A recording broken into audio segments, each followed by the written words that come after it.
Game Tunes vs. the Darkness is finally over. Once and for all, player has defeated the monster and expelled it from this universe. But I know all too well that Game Tunes was just a small part of its plans. The darkness seeks to conquer everything in its path, including my homeworld, learning with Pibby. And learning with Pibby, learning was so fun. We liked to spell and we liked to hug. I had so many great friends. Gus the Gator was always brushing his big front 2 teeth. He taught me about hygiene and how to stay healthy. Lily Ladybug introduced me to colors, and together we made all sorts of fun arts and crafts projects. Seymour Skunk loved solving math problems and showing me basic arithmetic. Even the sun herself taught me about weather and our solar system. They were all very dear to me. I loved them. But even more than all of them, I loved my best friend Bun Bun. He was always there for me, through thick and thin, teaching me the most important lesson of all, the power of friendship. It was the greatest, most wonderful place in the entire universe. That is, until the darkness came. In a moment's notice, the paradise I once knew was gone forever. Ah! What is that? It's coming! Run, run, run! Ah! Come on, go, go, go! Everyone was taken. Gus the Gator, Lily Ladybug, Seymour Skunk, Sun. All my friends were corrupted by the darkness in an instant. All except for Bun Bun. We were able to find shelter inside, at least momentarily. But we didn't know how to process what we just seen. Pibby, I'm scared. Don't worry, Bun Bun. I'll always keep you safe. That's a promise I never thought I'd break. I was sure that the power of our friendship was strong enough to conquer any evil. I was wrong. Eventually the darkness caught up to us and took Bun Bun away from me, corrupting him.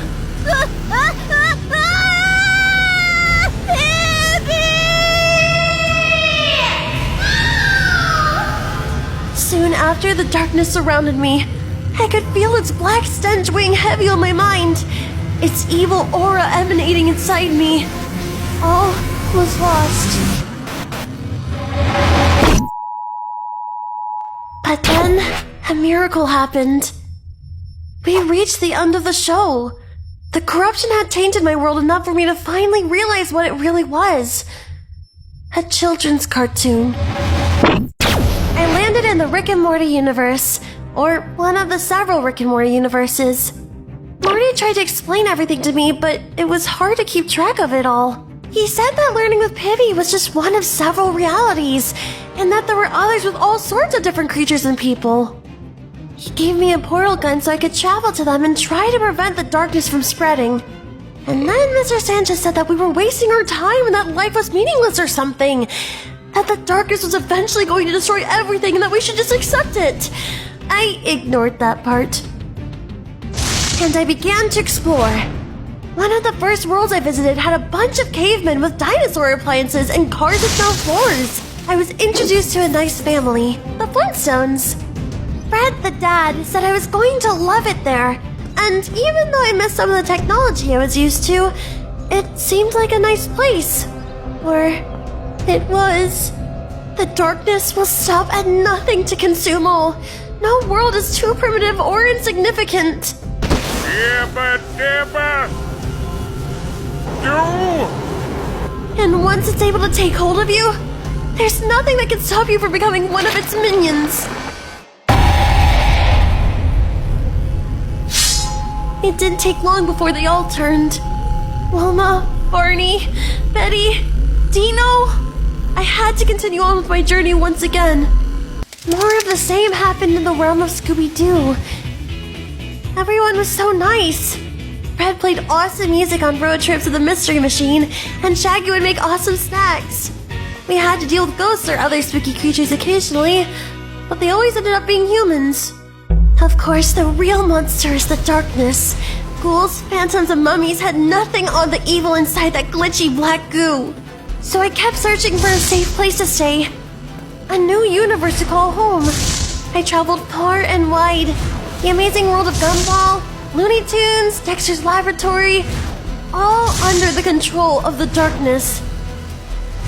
Even Steven's universe wasn't strong enough to resist it. I don't know how or why. It seemed to be following me. Like its attacks were personal. I decided then that I wasn't going to keep running and let more people suffer. I was going to fight back. If I was going to do that, I need an army. So I found the world with the strongest hero I could find, Marvelous Man. It seemed like he could do everything.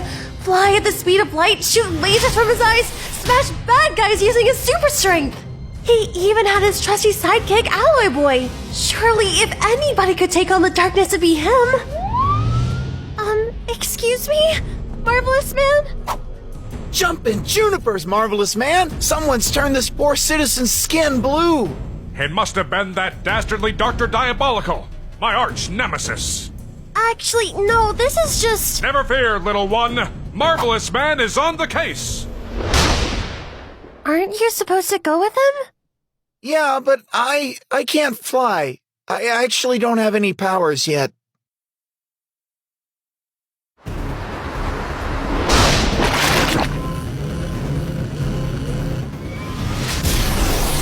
I never should have been so foolish. The darkness shrugged off his laser vision and laughed at his strength. It surrounded him, and with that, the darkness got perhaps his mightiest minion yet. It was a pain I was all too familiar with. But for Alloy Boy, this was new. He had never seen defeat, never felt the crushing blow of failure. I knew I had to protect him.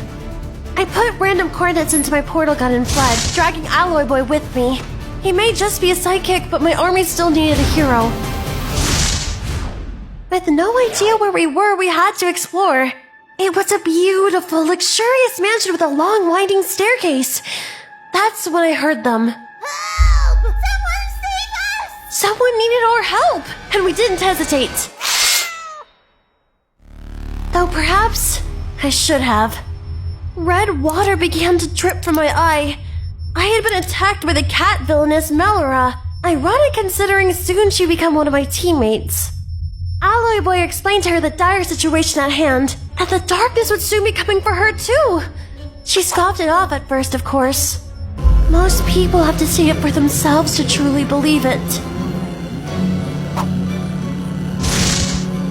The three of us became a team and we went on several adventures together, including Adventure Time itself.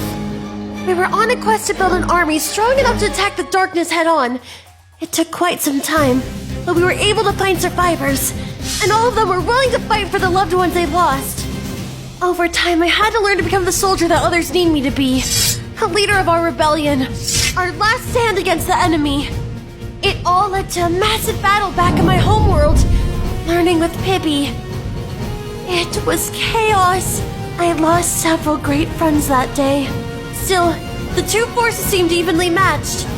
We might have had a chance at end things right then and there. But the darkness had one final trick up its sleeve.